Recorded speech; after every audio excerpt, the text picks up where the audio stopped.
ایک مولانا صاحب ٹرین کے فرسٹ کلاس میں داخل ہوئے۔ کیبن میں 3 مغربی وضاقتہ کے مسافر بھی تھے۔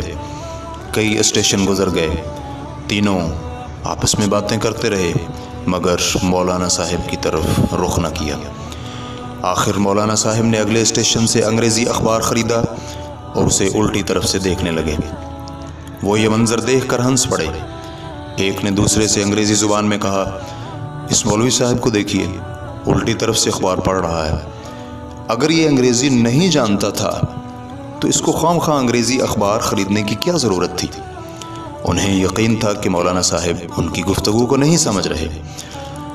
تھوڑی دیر بعد مولانا صاحب نے ان سے انگریزی زبان میں مخاطب ہو کر کہا، اخبار کو الٹی طرف سے پکڑنا آپ کو عجیب معلوم ہوا۔ معاف کیجیے گا، آپ جیسے بے شمار لوگ پوری زندگی کو الٹی طرف سے پکڑے ہوئے ہیں۔ زندگی کو روح کی طرف سے پکڑنا چاہیے اور لوگ اس کو جسم کی طرف سے پکڑے ہوئے ہیں۔ زندگی کو دیکھنے کا صحیح رخ یہ ہے کہ اس کو آخرت کی طرف سے دیکھا جائے، مگر لوگ اس کو دنیا کی طرف سے دیکھ رہے ہیں۔ ہمارا سب سے اہم مسئلہ موت ہے، مگر تمام لوگ زندگی کو سب سے اہم مسئلہ بنائے ہوئے ہیں۔ اخبار کا الٹا رخ ہر ایک کو دکھائی دے رہا ہے اور زندگی کا الٹا رخ کسی کو نظر نہیں آتا۔ زندگی کا الٹا رخ کسی کو نظر نہیں آتا۔